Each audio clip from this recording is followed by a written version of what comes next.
Welcome to Monday's edition of the Post-Gazette Live podcast. We are obviously getting you ready for Steelers versus the Bengals on Sunday. And, of course, they will not practice until tomorrow. And, of course, Mike Tomlin will have his press conference tomorrow, so we'll get some answers to who's going to be available, who's not going to be available. In general, it was pretty much what I would call almost not meaningless is not the right word, but it was almost an innocuous kind of NFL weekend. If you look at what really happened, first of all, there wasn't very many good games in the NFL this weekend.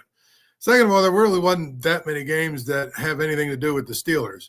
Now, tonight there's a big one, a very big game tonight with the Chargers against the Ravens. That obviously has very big implications, particularly now that the Steelers lost to the Browns. So they only have a one-game lead on the Ravens. So, you probably want to root for the Chargers tonight in the Harbaugh Bowl. But other than that, most of the games were really kind of bad this weekend. Some of them had, implicate like Vikings-Bears. If you're an NFC North fan, I guess it had some implications. But for the most part, these games really didn't matter a whole lot. If you're an AFC South fan, I guess, the Texans losing makes that division a little bit more competitive, so to speak, although the Colts lost. So I'm not sure even if that game mattered all that much. So really, we're at the same place we were on Friday, the day after we talked about the Browns game. And, of course, since then there's been lots of discussion about the Browns game and what it means for the Steelers. I've tried to maintain a far more what I would call optimistic view than many others from the standpoint of I think when you play 17 games in an NFL season, there's going to be a game or two that just aren't that good. And you know what? The Steelers just didn't play that well. I don't know that they really didn't do. I don't know that they did anything that was really, egregious from the standpoint of does it matter, in the grand scheme of things. I just don't think it does. I think it's fine. You look at where they are. They're still in control of the AFC North. They are still at a place where they are able to, if they just continue to win games, win the AFC North. You look at the games that they have left, I would tell you the games they have left, if you go through them all, this week they play against the Bengals in Cincinnati. I guess technically, in the most technical of sense, Cincinnati is favored by 3, but that's, they always say home field is worth 3. And so in all honesty, it feels like it's a pick'em game. And I expect the line to come back a little bit to the Steelers. It wouldn't shock me if it's like at 2 by the time the game kicks off, which would mean that Vegas really kind of feels like the Steelers are the better team. But then you go through the rest of their season, and I'll be honest with you, they're probably going to be favored in more games than you think. They're not favored this week technically, but again, we just kind of talked about it. They'll be favored next week against the Browns. The 2 weeks where they're on the road against the Ravens and the Eagles, they'll probably be slight underdogs in those games. But then they got the Chiefs and the Bengals here at home. And the thing about the Chiefs game, it's going to be really interesting to see what happens with the Chiefs from the standpoint of even though they lost the game, if they keep winning all of their games, you got to figure that the Bills are about due to stub their toe. And the Chiefs might not have a whole lot to play for on Christmas Day. And if they don't, I don't know who's going to be playing. I don't know who's going to be playing quarterback for them. It could be a really interesting game for the Steelers. So the point is, I think if the Steelers just win the games they're supposed to win down the stretch here and steal one of the games that maybe they're not going to be favored, we're talking about them getting to 11 or 12 wins with very little effort. So my point is, I wouldn't read too much. Now that we've had 3 or 4 days to really think about, the Browns game and what it means, I wouldn't really read that much into it. I think it's really now a situation of where the Browns game, in the snow, in the wind, up there. The Browns have everything to play for. Myles Garrett went crazy in the first half. Jameis Winston, made some throws and all that other stuff. I really think that it's just got to be a game you throw away and say, let's see what happens. Now, if they go to Cincinnati and some of the same issues that they had in Cleveland show up, then maybe you start to worry about it. But again, I would expect against Cincinnati, a team with a bad defense, the Steelers should be able to move the ball and score points. If they can't, then we can have a different discussion. But if they can, I think that then, you start to look at it and say, okay, let's put that Browns game, out of our minds, really.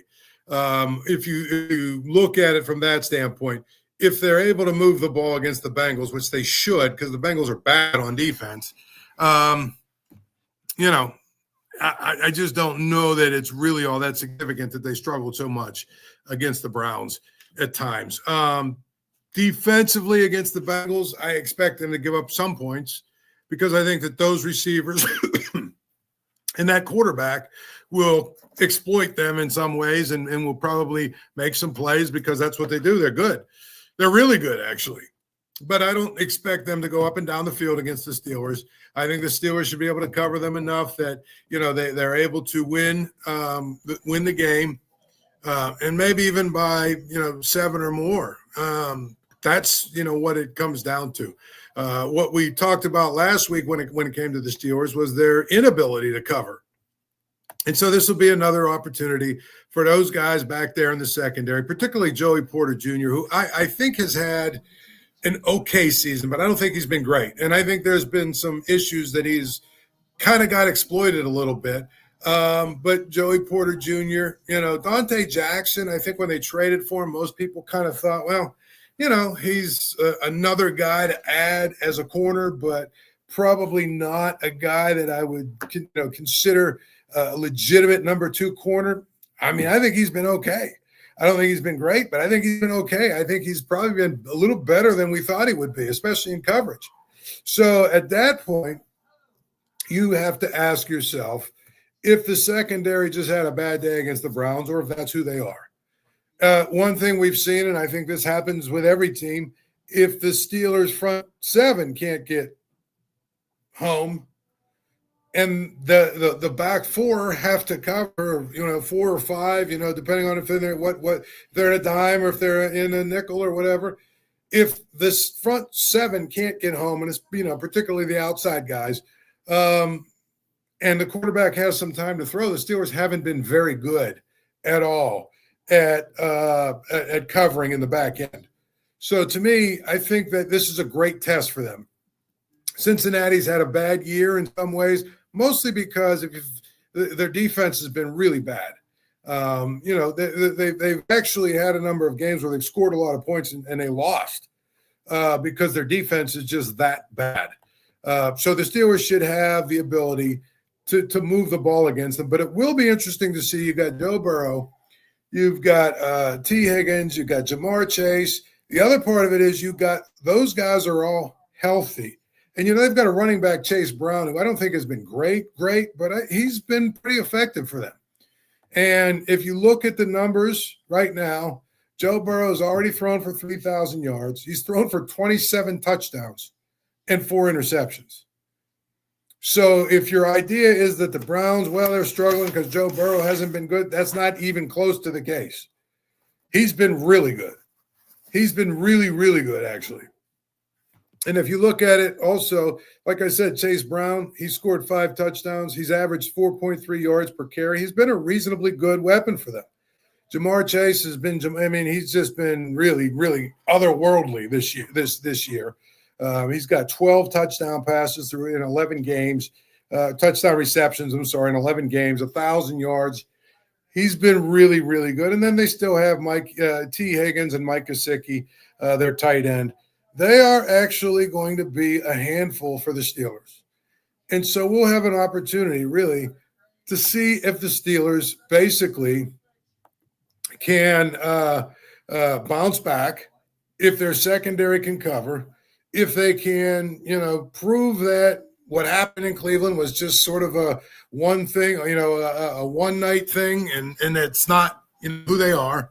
I mean, this is going to be a great test. I've heard a number of people actually say that the Bengals might be a worse matchup for the Steelers than the Ravens.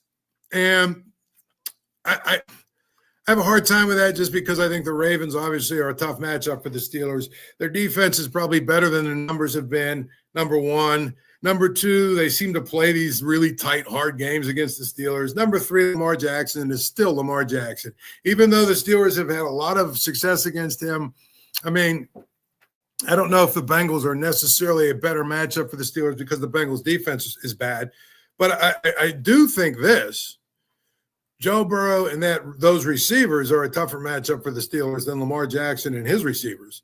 So, again, if the Bengals can block the Steelers, which they may or may not be able to do, but if they can protect Joe Burrow and give him some time to throw, then probably, that's going to be a tougher matchup for the Steelers. No matter what, however, it's important to remember the Steelers have a 2-game lead on the Ravens. And here's the thing. Honestly, the Ravens played tonight against the Chargers, and the Chargers team that came to Acrisure Stadium, in week 2 or whatever it was, is probably not the same team that they're going to see tonight because they're better. Justin Herbert, I think, is settled into the offense. I think they understand what Jim Harbaugh is looking to do. They're a team that's not going to beat themselves. And so really when you look at the Chargers and the Ravens matching up against each other, it's probably going to be similar to the Steelers and the Ravens. And that is the Chargers aren't going to beat themselves. Like the Ravens are going to make mistakes. They're going to, probably miss field goals, fumble the ball at the worst time, make bad decisions on 4th down, all kinds of different things that they do game after game. Whereas the Chargers are just going to make the Ravens beat them. And so this is a big game tonight for the Steelers because if the Chargers win, really doesn't affect the Steelers all that much. Other than it gives them an extra game lead, even a 3-game lead, or basically, a 2 games in the loss column type of lead over the Ravens. And that would mean that even if the Ravens were to beat the Steelers, if they win the rest of their games, the Steelers are actually going to still be in control of the AFC North. So from that standpoint, the Ravens winning tonight is, puts them in a situation where they could tie the Steelers by beating them, obviously. But the Ravens losing tonight could really put the Steelers in a commanding position. And actually, could you imagine how commanding it would have been if they had beaten the Browns the other night? So I just feel like it's one of those games tonight where, even though the Steelers aren't playing, it's a big game for the Steelers. But the Steelers, it's funny, the similarities between the Steelers and the Steelers and the Chargers, from the standpoint of both teams want to, run the ball and shorten the game. Both teams want to play defense and they're content to punt if they have to punt. They're content to kick field goals. They're content to not make mistakes, not force things, and let other teams do that. That's a formula Mike Tomlin has used for, I don't know, all 17, 18, however many years he's been in charge. That's his formula. And, I honestly believe that's one of the reasons why they won 7 out of 8 or 8 out of 9 or whatever it's been against the Ravens, because they allow the Ravens to make mistakes and the Ravens will make mistakes. So the Steelers that's been Mike Tomlin's formula. It's not a secret. That's been his formula. Even with Russell Wilson, they're still trying to run the football and shorten games. And, they're trying to do the things that they do where they're basically saying, we're going to make the other team beat us. We're not going to beat ourselves. We're going to make the other team beat us. And, the Ravens can't overcome themselves. That's just reality. No matter what the situation is, that has been the reality of the Ravens and the Steelers. And so if you look at the Steelers, if you look at the Chargers game tonight against the Ravens, probably it's going to play out a lot like the Steelers game against the Ravens. Whereas all the Chargers really need to do is just make a few plays and don't make mistakes. And I think they're going to have a really good chance to win. So if you're looking for something to root for or, whatever tonight, there it is. You want the Chargers to win. You want the Chargers to basically beat the Ravens, and they're going to have a great chance to do that. And if they do that, then we're probably talking about a different situation than if the Ravens were to win. Then all of a sudden the game Sunday with the Steelers and the Bengals takes on a little bit of a different life of its own because a loss there, and now all of a sudden the Steelers are no longer in control of the AFC North. I think that they're going to be okay in Cincinnati, but of course, like I said, the odds makers think it should be pretty much a pick'em game, and that means who's going to play better. In particular, Joey Porter Jr. is somebody we've talked a lot about. Joey Porter Jr. is somebody who I think, honestly, he has got to now sort of change his game a little bit. He's gotten away with, for a long, long time, he's gotten away with his physicality and being handsy and all that other stuff. I just don't know if that's really going to continue to work for him. I think referees are starting to call penalties against him. I think the other thing is teams have kind of figured out how to exploit that. And so while he's really good still in run support, he's physical. He's pretty much a good short tackler. He's got to work on getting better with his coverage technique. And of course, this week, no matter what, he's going to probably be matched up against Jamar Chase. That's going to be a great, great matchup for them. But again, I think what the Steelers will ultimately have to do is, do some bracketing and things, because I think Joey Porter Jr. is going to need a little bit of help against Jamar Chase if he's going to have any real opportunity. Just based on what we saw with him against Jerry Jeudy, if he's going to have any opportunity to have success, I think that's really going to be the matchup. And so that's going to be something that we have to watch. Joey Porter Jr. against Jamar Chase. How do the Steelers attack the passing game? Because what we've seen week after week after week is if you can find a way to block T.J. Watt and Herbig and not Highsmith's hurt, but Highsmith, Herbig, T.J. Watt, those guys on the edge. If you can find a way to block them, you can exploit the Steelers secondary a little bit. And I think that's what, sometimes we've seen. I think one of the things we've seen them do a little too much of, in my mind, they play zone a little bit too much, I think, against some of these teams. And there's too many pockets where good quarterbacks, find good receivers and they give up chunk yards. And so, again, the Browns game is behind us, and as it should be.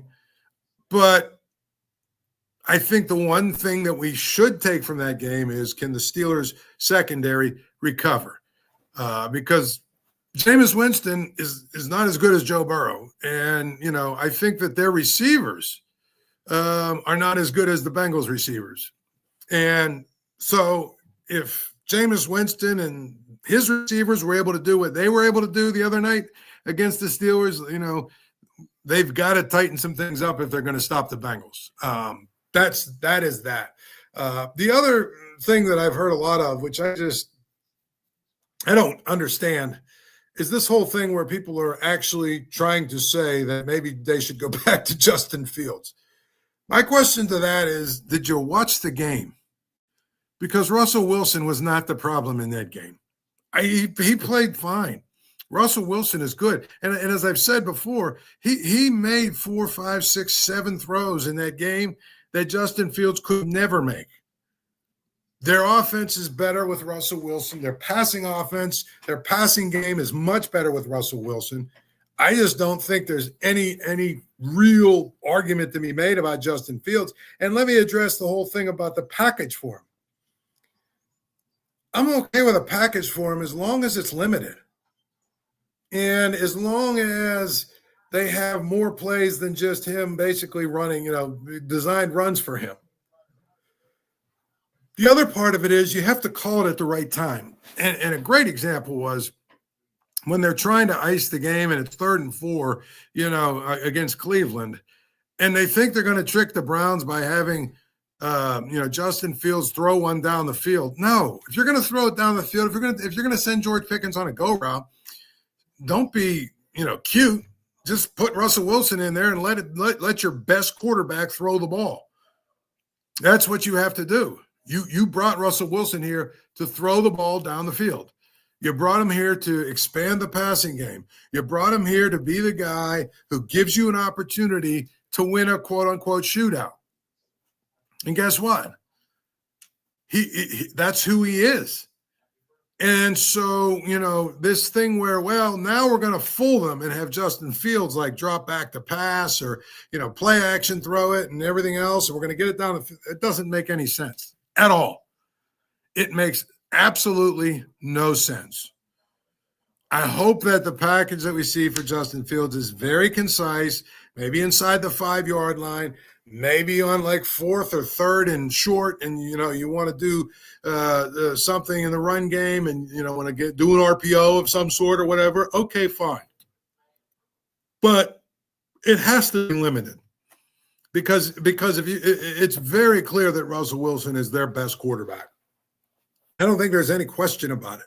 And again, I was one of the ones who said, when Justin Fields went to the bench, I said, I don't know if it's fair because I don't think he did anything wrong. But what we've seen since he's been out is that the Steelers all of a sudden have discovered the forward pass again. And I think that's important.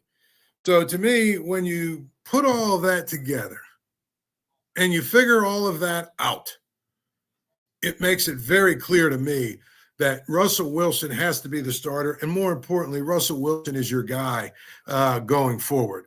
The game is always on at Archie's. Get down to Archie's on Carson Street for 80-cent wings Monday through Thursday. Tell them that I sent you. Also, go down there for the Paul Zeise grilled cheese sandwich. And here's the other thing. On Sundays, every Sunday, they have all of the games on. So they're open from noon till the last game is over. Get down to Archie's and tell them I sent you. Sometimes even on a Monday night, you'll catch me down there. So we have basically the Steelers against the Bengals coming up this week, and I think that is really kind of going to be the focal point. Tomorrow when we do this video, we'll have Mike Tomlin's comments. We'll have, everything he has to say. Also, we'll be able to react to any of the developments of the first practice of the week. Because remember, they had a basically mini bye week. And that's the other thing about the Bengals. Remember, the Bengals are coming off a bye week as well. So they've had 2 whole weeks to prepare for this game. They've had 2 whole weeks to sort of heal their bumps and their bruises and all that other stuff. I never understand and never like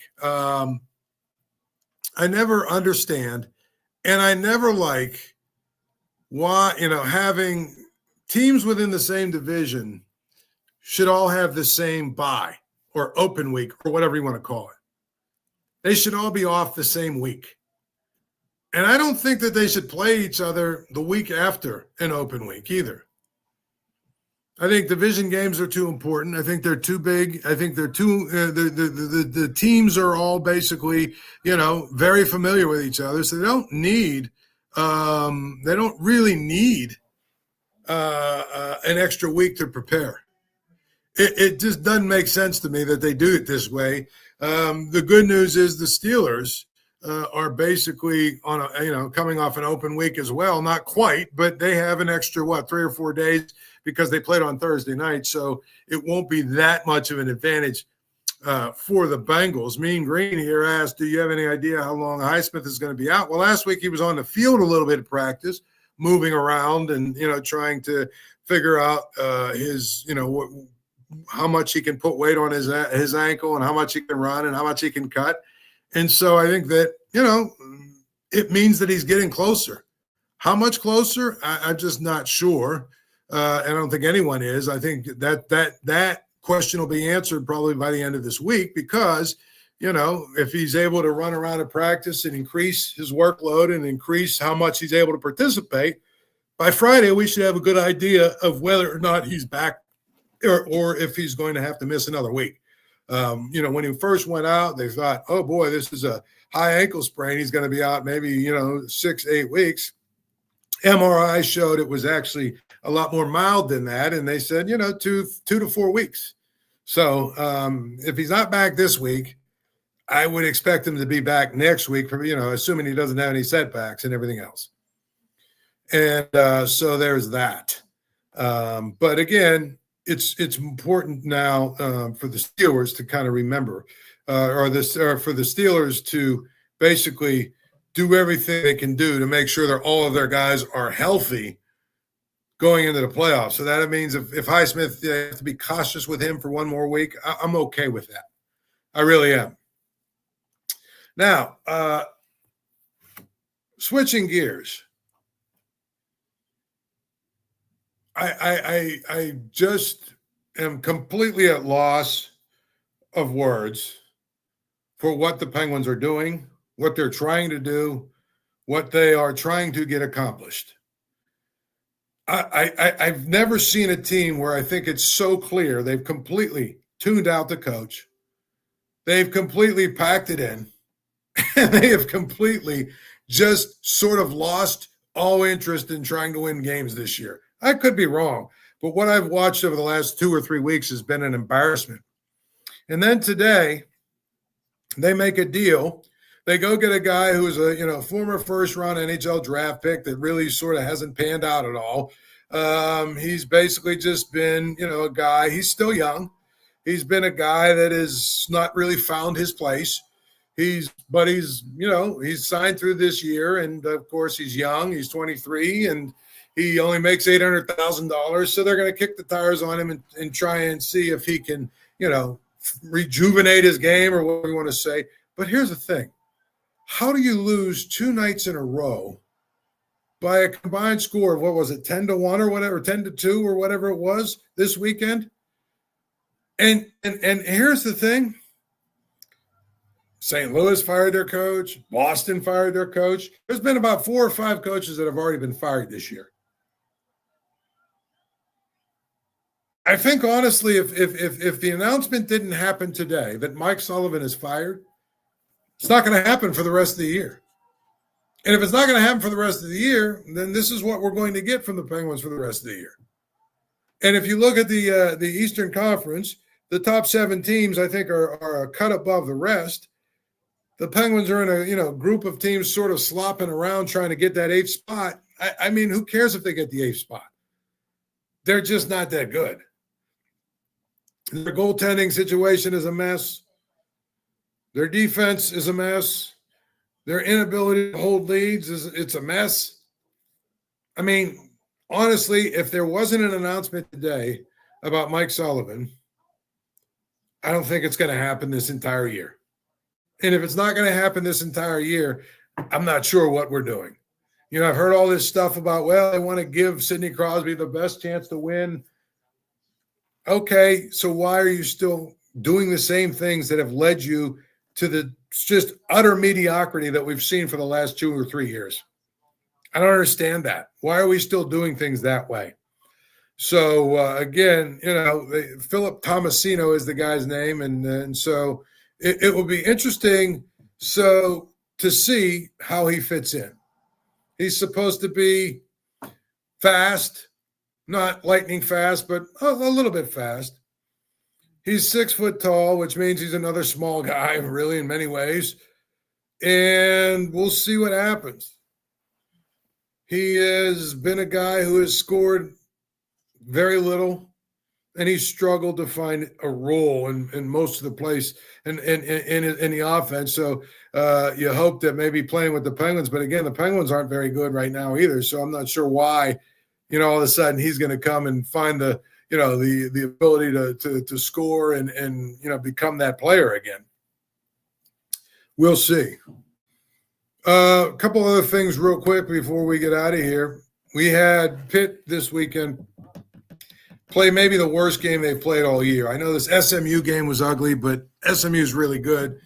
They played against Louisville. It looked to me like Louisville was, 20 points better than Pitt. And actually, the final score would suggest they're even more than 20 points better. And I don't think they are. I'm not sure what's going on with Pitt. I know that, the quarterback got hurt. The offensive line has been a little bit of a makeshift thing all year long.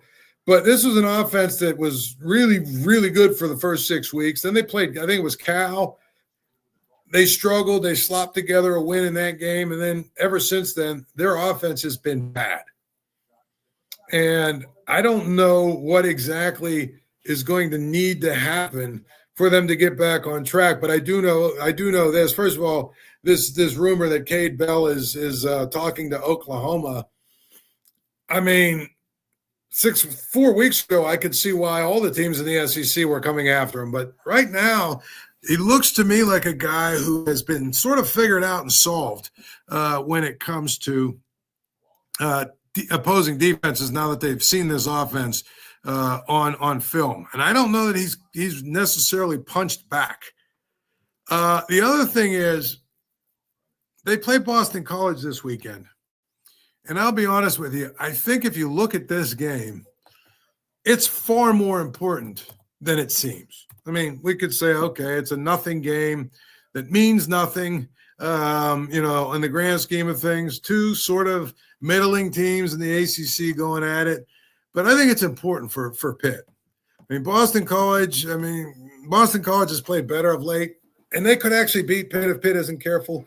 But I really think it's important for Pitt to get their 8th win, for Pat Narduzzi to show that, he can stop the bleeding, that he can get his team to play. If they have 8 wins, they'll go to one of their, middling bowls, probably have an opportunity to get the 9 wins. I think we'll feel a lot different about this season than if they lose to Boston College and end up, bouncing around to one of these bowls in Detroit or, one of these small bowls. And, at that point, I'm not sure what you make of it. The other part of it is if they lose to Boston College, I think, it'll be like the 7th time in 9 years or 8th time in 10 years or whatever it is that Pat Narduzzi's lost 5 games or more, which by any measure is not good.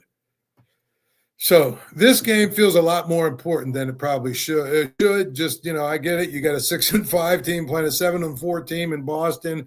Probably going to be terrible weather up there, and nobody is going to care about the game. But at the end of the day, I think if you really look at the game, it's probably an important one for Pitt to try and finish, the right way. It's interesting. Pitt is actually an underdog of 5 points in that game. And then, of course, in the grand scheme of things of college football, I think if you're a Big Ten fan, you've got to be ecstatic with what happened this weekend. Penn State, Ohio State, Oregon, and Indiana are all going to be in the playoffs. 4 teams in the playoffs. So it means year 1 of the 12-team playoff, the Big Ten will probably have the most teams, not the SEC, in the playoffs. And honestly, I think if you look at it, you could make a strong argument that Oregon and Ohio State are the 2 best teams in the country, and Penn State isn't that far behind. So, again, they all have to win this week, but they're all heavy favorites to win this week. And I think if those 4 teams win this week, the Big Ten will have 4 teams in the playoffs. And that's pretty impressive if you think about it in year 1 when everybody was talking about, well, the SEC is going to have 5 teams and, they're going to dominate the 12-team playoff. Well, you know what? The Big Ten has really got it done. So tomorrow, Mike Tomlin, we've got the Mike Tomlin press conference. We got the first day of practice, and we've got a lot of other things to get you ready for this week as you get ready for the Turkey Day, or what do we call it, the Thanksgiving Day. And, of course, hopefully you'll have a good holiday with your family.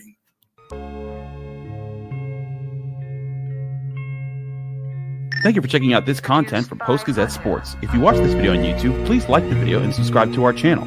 For all of the sports coverage the Post-Gazette has to offer, visit post-gazette.com.